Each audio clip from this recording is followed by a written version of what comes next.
எல்லாருக்கும் வணக்கம். இன்றைக்கி நம்ம வீடியோவில் who programs your subconscious mind, யார் உங்கள் ஆள் மனசு ப்ரோக்ராம் பண்ணுறா அப்படின்ற ஒரு முக்கியமான டாபிக் பற்றி பார்க்க போகிறோம்.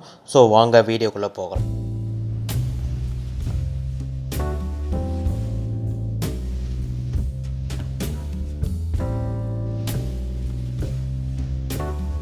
நம்ம எல்லாருக்குமே தெரியும், நம்ம கேட்ட எல்லாருக்குமே சப்கான்ஷியஸ் மைண்ட் ஒன்று இருக்குது. மனுஷனாக பிறந்தால் எல்லாருக்குமே சப்கான்ஷியஸ் மைண்ட் இருக்குது. அந்த மைண்ட் இருக்கிறனால நம்ம இன்றைக்கி லைஃப்பில் வாழ முடியுதுன்னா, நமக்கு இன்றைக்கி நம்ம லைஃப்பில் அப்பில் இருக்குமோ டவுனில் இருக்குமோ இல்லை மிடில் இருக்குமோ அது காரணம் நம்ம சப்கான்ஷியஸ் மைண்டு. ஏன்னா அந்த சப்கான்ஷியஸ் மைண்டு நம்ம எல்லா டேட்டாவுமே வச்சுருக்கோம். நம்ம ஹெல்த் எப்படி பார்க்குறோம், வெல்த் எப்படி பார்க்குறோம், மணி எப்படி பார்க்குறோம், ரிலேஷன்ஷிப் எப்படி பார்க்குறோம், செல்ஃப் எப்படி பார்க்குறோம், கெரியர் எப்படி பார்க்குறோன்றது எல்லா விஷயமும் இந்த லைஃப் ஆஃப் த 6 பில்லர்ஸ் சொல்லியிருந்தேன் பார்த்தீங்களா. பழைய வீடியோ நான் சொல்லியிருப்பேன் அந்த 6 பில்லர்ஸ்னால் என்னென்னு. அந்த 6 பில்லர்ஸுமே இந்த சப்கான்ஷியஸ் மைண்டில் தான் உட்காந்துருக்கு.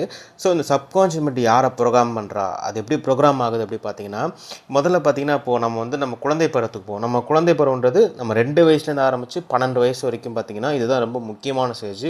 இந்த ஸ்டேஜில் பார்த்திங்கன்னா 2 வகையான ஸ்டேட் சொல்லுவாங்க. அதாவது 2லேருந்து 6 வயசு பார்த்திங்கன்னா உங்களுக்கு தேட்டா ஸ்டேட்டும்பாங்க. தேட்டா ஸ்டேட் அப்படி பார்த்திங்கன்னா உங்களுக்கு ஒரு கனவு மாதிரி இருக்குமே, கனவு மாதிரி ஸ்டேட். அதாவது அந்த மாதிரியான ஸ்டேட்டில் பார்த்திங்கன்னா உங்களுக்கு இந்த அனலிட்டிக்கல் மைண்ட் இருக்காது. அனலிட்டிக்கல் மைண்ட்னா அந்த பகுத்தறிவு திறன் இருக்காது. அவங்க அந்த 2 வயசுலேருந்து அந்த 6 வயசு பசங்க பார்த்தீங்கன்னா, நீங்கள் என்ன மாதிரி விஷயங்கள் சொல்லித்தரோ அது அப்படியே ஆள் மனசு உள்ளே போய் பதிஞ்சுக்கும். நீங்கள் சின்ன சின்ன விஷயங்கள், நல்ல விஷயங்கள் சொல்லித்தரது, தேங்க்யூ சொல்லு, இல்லை சல்யூட் பண்ணு, அது பண்ணு, இது மாதிரி சின்ன சின்ன விஷயங்கள் நீ சொல்லிக்கிட்டாங்கன்னா அந்த சின்ன விஷயங்கள்லாம் அந்த பசங்களோட மனசில் போய் ஆழமாக பதிஞ்சுக்கும். அதான் அந்த ஒரு பழமொழியோட சொல்லுவாங்க தெரியுமா, 5 விளையாது 50 விளையுமாம்பாங்க. அதுக்கு மெயின் காரணம்னா 5 வயசு பார்த்தீங்கன்னா உங்களுக்கு ஃப்ரெஷ்ஷாக இருக்கும்.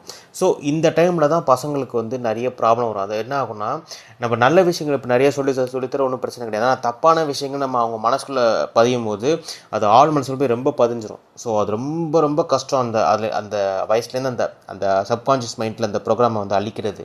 ஏன்னா அது ஒன்ஸ் பதிஞ்சு போச்சுன்னா நம்ம திருப்பி நம்ம எரேஸ் பண்ணுறது ரொம்ப ரொம்ப கஷ்டம். ஏன்னா அந்த ஸ்டேட் பார்த்திங்கன்னா உங்களுக்கு ஃப்ரீ மைண்ட் ஸ்டேட் மாதிரி, அதாவது ஒரு இமேஜினேட்டிவ் ஸ்டேட். அதாவது எதுவுமே பகுத்தறிவு யோசிக்க மாட்டாங்க, அப்படியே அப்படியே உள்வாங்கிப்பாங்க. அதே அடுத்த ஸ்டேஜ் பார்த்திங்கன்னா உங்களுக்கு 6 வயசுலேருந்து 12 வயசுக்கு பார்த்திங்கன்னா உங்கள் ஆல்ஃபா ஸ்டேட்டு சேம் அதே மாதிரி தான். ஆனால் என்ன உங்களுக்கு சேம் 2 ஸ்டேட்லுமே ஒன்றே தான், இமேஜினேட்டிவ் மாதிரி தான் இருப்பாங்க. இதுலேயும் பகுத்தறிவு திறன் இருக்காது. குழந்தைங்களுக்கு என்ன ஆகும்னா 12 வயசு வரைக்குங்க, 12 வயசு வரைக்குமே குழந்தைங்களுக்கு நீங்கள் எந்த அளவுக்கு நல்லா பார்த்துக்கிறீங்களோ அந்த அளவுக்கு அவங்க லைஃப்பில் பெரிய ஆளாக வருவாங்க. நீங்கள் இப்போது நிறைய விஷயங்கள், நான் ஒரு உதாரணத்துக்கு ஒரு விஷயம் சொல்கிறேனே. இப்போ உதாரணத்துக்கு பணம்னு எடுத்துக்கோங்க. பணத்தை பற்றி ஒரு மூணு குழந்தைகள் இருக்காங்க. அதாவது ஒரு ஏழை குழந்தை, ஒரு பணக்கார வீட்டு குழந்தை, நடுத்தர குழந்தை. இந்த 3 குழந்தைகளுக்கு அவங்க என்ன மாதிரி விஷயங்கள்லாம் சொல்லித்தராங்க, பணம்ன்றது அந்த 3 குழந்தைகள் எப்படி பார்க்கும். இப்போ ஏழை வீட்டில் ஒரு குழந்தை இருக்குன்னா அது அவங்க வீட்டில் அம்மா அப்பா என்ன சொன்னாங்களோ அதுக்கேற்ற மாதிரி தான் அதுக்கு தெரியுமே. பணம்னா ரொம்ப கஷ்டம், அதுக்கு ரொம்ப கஷ்டப்பட்டு தான் அந்த பணம் கிடைக்கும். ஒரு சின்ன அமௌண்ட் கிடைக்கணும், நம்ம ரொம்ப வேர்வை துளி சிந்துனா தான் கிடைக்கணும்னா நமக்கு பணமே கிடைக்காது அப்படின்னு நினைக்கும். ஆனால் பணக்கார வீட்டு பசங்க அப்படி கிடையாது. அவங்க எப்படி யோசிப்பாங்க, இந்த பணத்தை நம்ம எப்படி ஸ்மார்ட் ஒர்க் பண்ணி சம்பாதிக்கலாம், எப்படி நம்ம ஸ்மார்ட்டாக யோசிச்சோன்னா அந்த பணத்தை வளர்க்கலாம், எப்படி நம்ம பணத்தை ஈஸியாக கிராப் பண்ணலாம்னு பார்ப்பாங்க. இப்போ அதே நடுத்தர குடும்பத்தில் இப்போ மிடில் கிளாஸ் ஃபேமிலி வரவங்களுக்கு என்ன பண்ணுவாங்கன்னா, இந்த பணத்தை நம்ம எப்படி சேமிக்கணும், எப்படி இந்த பணத்தை கஷ்டப்பட்டு இன்னும் நிறைய சேமித்து வைக்கணும், நிறைய சம்பாதிக்கணும், அப்படி எப்படிலாம்ன்றது யோசிப்பாங்க. அது அவங்க மைண்ட்.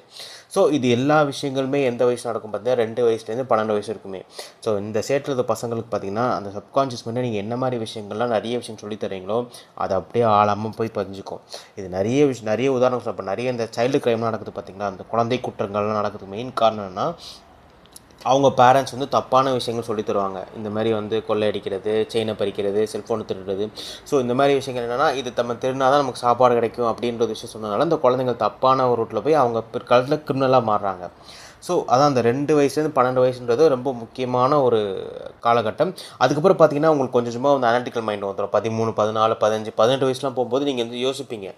அப்போ என்ன ஆகும் பிரச்சனை அப்படி பார்த்தீங்கன்னா, இந்த 12 வயசு வரைக்குமே நீங்கள் சேர்த்து வச்ச டேட்டா எல்லாமே உள்ளே போய் உட்காந்துக்கும்.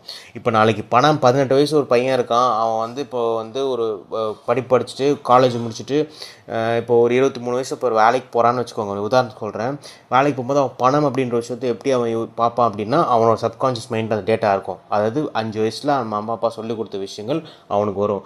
ஓஹோ, பணம்னா நம்ம கஷ்டப்பட்டு தான் சம்பாதிக்க முடியும், இதை நம்ம பணம் நிறைய வச்சுருந்தா நமக்கு நிம்மதி இருக்காது, பணம் நிறைய இருந்தால் நம்ம தப்பான குணத்துக்கு போயிடுவோம், பணம் வந்து நம்மக்கிட்ட எப்போவுமே நிற்காது, நிறைய செலவாகிட்டே இருக்கும். ஸோ இந்த மாதிரியான விஷயங்கள் அவனுக்கு வந்து 5 வயசில் அவங்க அம்மா அப்பா சொல்லி கொடுத்தனால அந்த டேட்டா எல்லாமே அவனுக்கு வந்து அவனுடைய அவன் அதோடைய ரிஃப்ளெக்ஷன் பார்ப்பான். ஸோ இதேமாரி தான் உறவுகள் சார்ந்த விஷயங்களுமே அவன் வந்து எப்படி பார்க்குறான் அப்படின்னு புரியும். அவனை பற்றி அவன் என்ன நினச்சிக்கிறான். இப்போ சில குழந்தைங்க தாழ்வு மனப்பான்மை, ஒரு சின்ன வயசில் வந்து அவங்க அம்மா அப்பா நீ வேஸ்ட்டு, நீ எதுக்குமே லாய்க்கில் தண்டை திட்டுனால என்ன ஆகும்னா அது அப்படியே ஆழ் மனசு பதினாலும் திருப்பி அது ரிஃப்ளெக்ட் ஆகும். ஸோ இதுதான் அந்த 2 வயசுலேருந்து 12 வயசு வரைக்கும் தாங்க ரொம்ப ரொம்ப முக்கியமான விஷயம். இப்போ பார்த்தீங்கன்னா நான் டயக்ராம் ஒன்று கொடுத்துருக்கேன் பாருங்களேன். இந்த டயக்ராம் பார்த்தீங்கன்னா நடுவில் வந்து சப்கான்ஷியஸ் மைண்டு. இந்த சப்கான்ஷியஸ் மைண்டுக்கு யார் ப்ரோக்ராம் பண்ணுறா பார்த்தீங்கன்னா 2 பேர். ஒன்று வந்து நம்ம பேரண்ட்ஸ், நம்மளுடைய அப்பா அம்மா. 2வது வந்து இந்த சமூகம். ஸோ சமூகத்துடைய கருத்து நம்மளை வந்து மாற்ற முடியாது. ஏன்னா சமூகத்தில் நிறைய கருத்துக்கள் உண்டு. இப்போ நான் சொல்லக்கூடிய இந்த 6 பில்லர்ஸுமே நீங்கள் எடுத்து பார்த்தாலுமே நிறைய பேருக்கு நிறைய விதமான கமெண்ட்ஸ் சொல்லுவாங்க. அது எல்லா விஷயமே நமக்கு வந்து நம்ம ஆழ் மனசு சொல்லணும். அட் த சேம் டைம் நம்ம வீட்டில் தான் நம்ம ரொம்ப நேரமும் இருப்போம். நம்ம வீட்டில் தான் நம்ம நிறைய ஸ்பெண்ட் பண்ணணும் நம்ம அம்மா அப்பா கூட. ஸோ அந்த அம்மா அப்பா என்ன அந்த குழந்தைக்கு சொல்லித்தராங்களோ அதுதான் அந்த குழந்தைக்கு பிற்காலத்தில் வந்து சப்கான்ஷியஸ் மைண்டில் உள்ளே போய் ஸ்டோர் ஆகும். ஸோ நீங்கள் கொடுக்கக்கூடிய டேட்டா வந்து ரொம்ப நல்ல டேட்டாவாக கொடுங்க. குழந்தைங்களுக்கு நிறைய கிராட்டிடியூட் பற்றி சொல்லிக் கொடுங்க. அஃபர்மேஷனாக என்னென்னு சொல்லிக் கொடுங்க. நன்றி எழுதுறது எப்படி பண்ணணும், விசுவலைசேஷன் எப்படி பண்ணணும், அப்புறம் வந்து வாழ்க்கையில் வந்து எப்படி ஜெயிக்கலாம். நிறைய நல்ல மனிதர்கள் இருக்காங்க, நல்ல தலைவர்கள் இருக்காங்க, நல்ல அரசியல்வாதிகள் இருக்காங்க. இந்த மாதிரி நிறைய நம்ம சுற்றி நிறைய நல்லவங்களும் இருக்காங்க, கெட்டவங்களும் சொல்லித்தவங்க, தப்பு கிடையாது. கெட்டவங்களும் இருக்காங்க. பட் நம்ம நிறைய ஃபோக்கஸ்ட் வந்து நல்லவங்க நோக்கி தான் இருக்கணும். ஏன்னா நம்ம லைஃப்பை நம்ம எதை நோக்கி ரொம்ப ஃபோக்கஸாக இருக்குமோ அதை நம்ம அட்ராக்ட் பண்ணுவோம். இது நீங்கள் உங்கள் லைஃப்லேயே பார்த்தா தெரியும். யாரெல்லாம் நீங்கள் லைஃப் நிறைய ப்ராப்ளமாக இருக்கும், என்ன ப்ராப்ளமாக இருக்கும் நீங்கள் அதை பற்றி நினச்சிட்டே இருந்தீங்கன்னா அந்த ப்ராப்ளம் நிறைய உங்களுக்கு வரும். நீங்கள் இப்போ அந்த ப்ராப்ளத்துக்கு சொல்யூஷன் தேடுறீங்க, எனக்கு சொல்யூஷன் வேணும் சொன்னீங்கன்னா அந்த சொல்யூஷன் கண்ணுக்கு வரும்.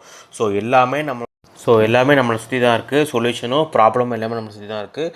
நம்ம எதை பார்த்து அட்ராக்ட் பண்ணுவோம் அதை நம்மக்கிட்ட வரும். ஸோ இதான் நீங்கள் நல்லா மனசில் ஞாபகம் வச்சுக்கோங்க. அதேமாதிரி பேரண்ட்ஸ் ஆகிய நீங்கள் வந்து உங்களுடைய குழந்தைங்களுக்கு கரெக்டாக அந்த 12 வயசுக்குள்ளே நிறைய நல்ல விஷயங்கள் சொல்லி கொடுத்துட்டிங்கன்னா அவங்க அதுக்கப்புறம் லைஃப்பில் வந்து பெரிய ஆளாகிடுவாங்க. அது யாராலும் தடுக்க முடியுதுன்னா சப்கான்ஷியஸ் மைண்ட் தான் நமக்கு வந்து கடவுள் உருவாக்கப்பட்ட ஒரு விஷயம். அந்த புனிதமான இடத்துல நீங்கள் நிறைய நல்ல விஷயங்கள் சேர்த்திங்கன்னா கண்டிப்பாக அந்த குழந்தைகள் வந்து வாழ்க்கையில் பெரிய ஆளாக வருவாங்க. ஸோ இதுதான் இன்றைக்கோட வீடியோ. தேங்க்யூ.